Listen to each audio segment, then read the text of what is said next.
गुरुर्ब्रह्मा गुरुर्विष्णु गुरुर्देवो महेश्वर गुरु साक्षात् परं ब्रह्म तस्मै श्री गुरुवे नमः।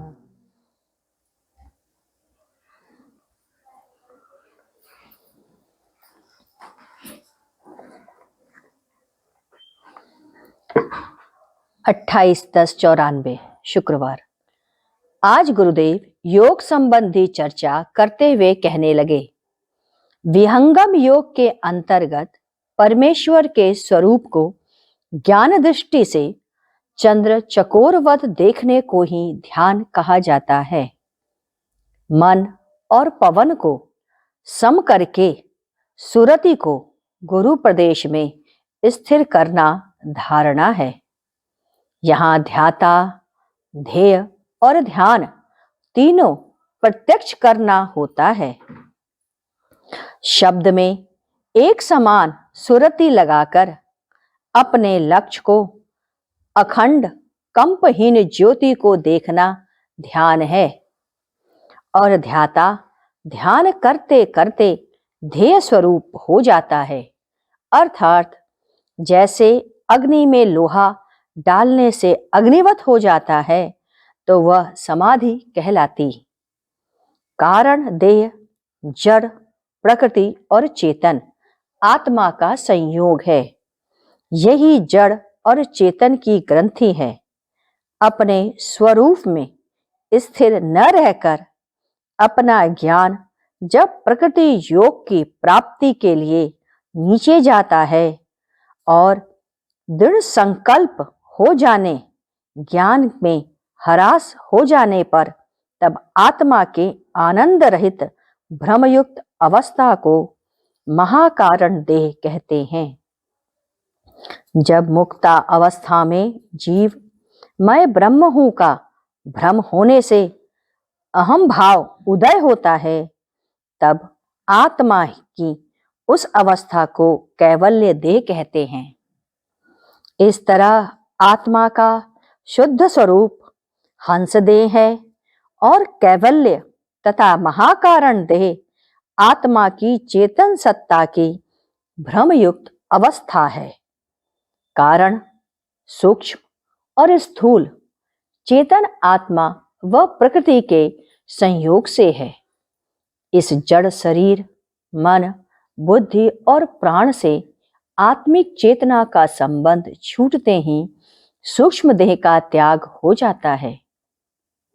जब आत्मा से प्रकृति के तीनों गुणों का संबंध छूट जाता है, अर्थात इनका तिरोभाव हो जाता है, तब कारण शरीर का भी अभाव हो जाता है। कारण शरीर का अभाव हो जाने से आत्मिक शक्ति का वायु प्रवाह बंद हो जाता है और आत्मा प्रकृति से पृथक होकर अपने चेतन स्वरूप को प्राप्त करती है।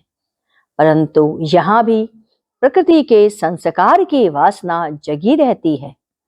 योग की विशिष्ट अवस्था में जब अज्ञान और भ्रम संस्कार की नितांत अभाव हो जाता है और संपूर्ण संस्कारों का निर्मूल क्षय हो जाता है, तब महाकाल देह का अभाव हो जाता है।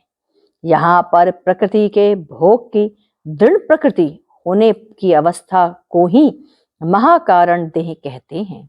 इसीलिए प्रकृति की भोगेच्छा मूल कारण संस्कार के क्षय होने पर महाकारण देह का त्याग हो जाता।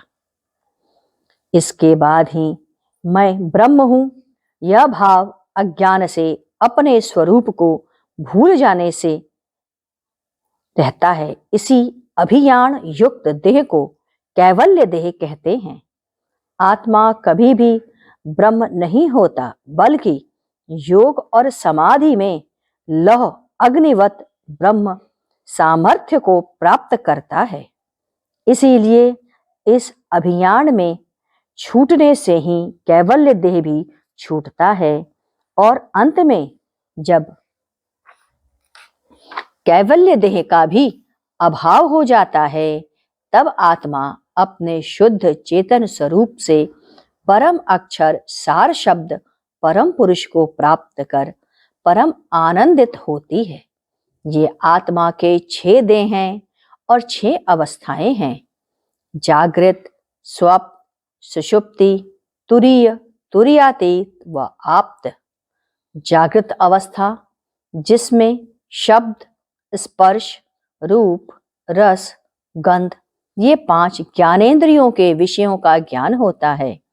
जागृत में प्रपंचों की अन्यथा स्मृति जिस काल में होती है उसे स्वप्नावस्था कहते हैं। समस्त व्यवहार को छोड़कर जब अंतःकरण अपने मूल स्वरूप में विलीन हो जाता है और जीवात्मा का ज्ञान घोर तमोगुण से ढक जाता है, उस अवस्था को सुषुप्ति अवस्था कहते हैं। तुरीय अवस्था में प्रकृति शरीर के साथ नहीं रहती।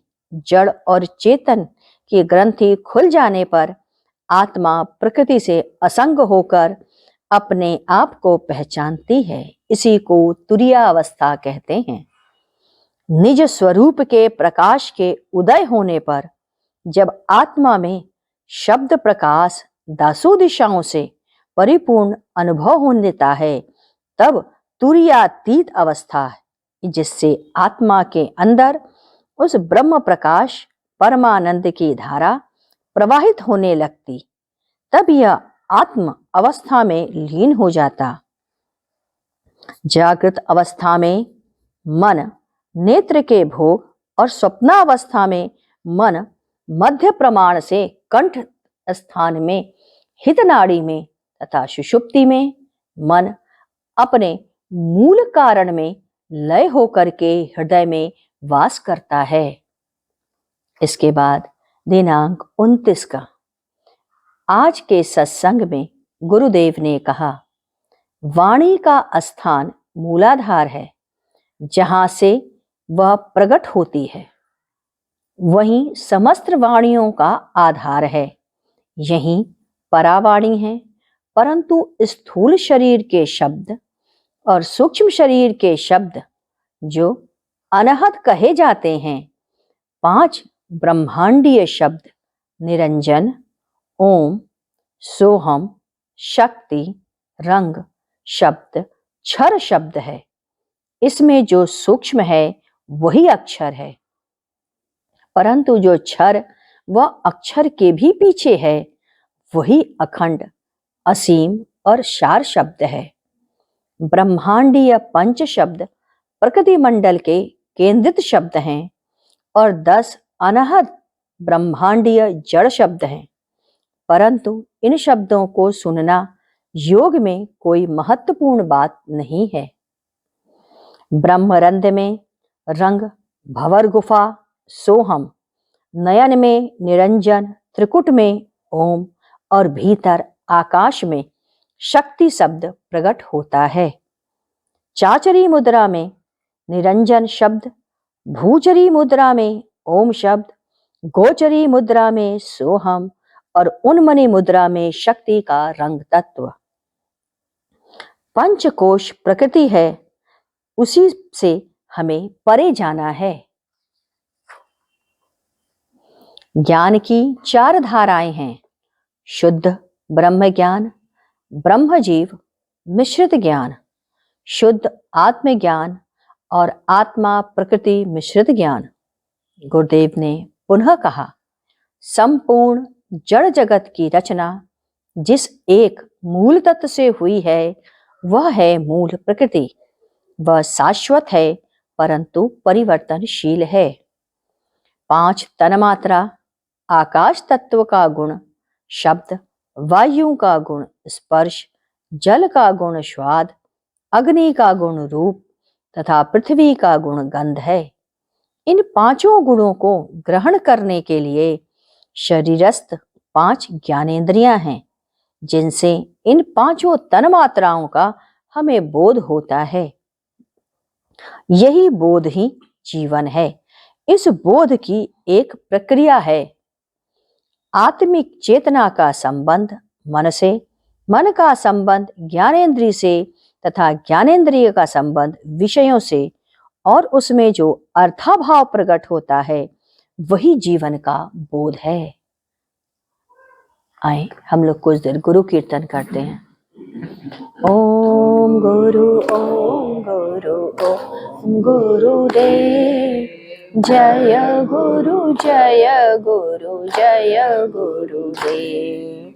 ओम गुरु ओम गुरु ओम गुरुदेव जय गुरु जय गुरु जय गुरुदेव। ओम गुरु ओम गुरु गुरुदेव जय गुरु जय गुरु जय गुरुदेव। ओम गुरु ओम गुरु ओम गुरुदेव जय गुरु जय गुरु जय गुरुदेव। ओम गुरु ओम गुरु ओम गुरुदेव जय गुरु जय गुरु जय गुरुदेव। ओम गुरु ओम गुरु ओम गुरुदेव जय गुरु जय गुरु जय गुरुदेव।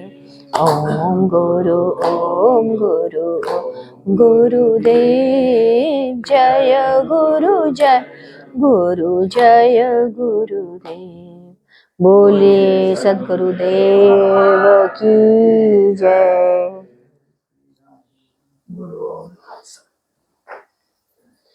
सद्गुरु तुम्हें शत शत नमन। सद्गुरु तुम्हें शत शत नमन। सद्गुरु तुम्हें शत शत नमन।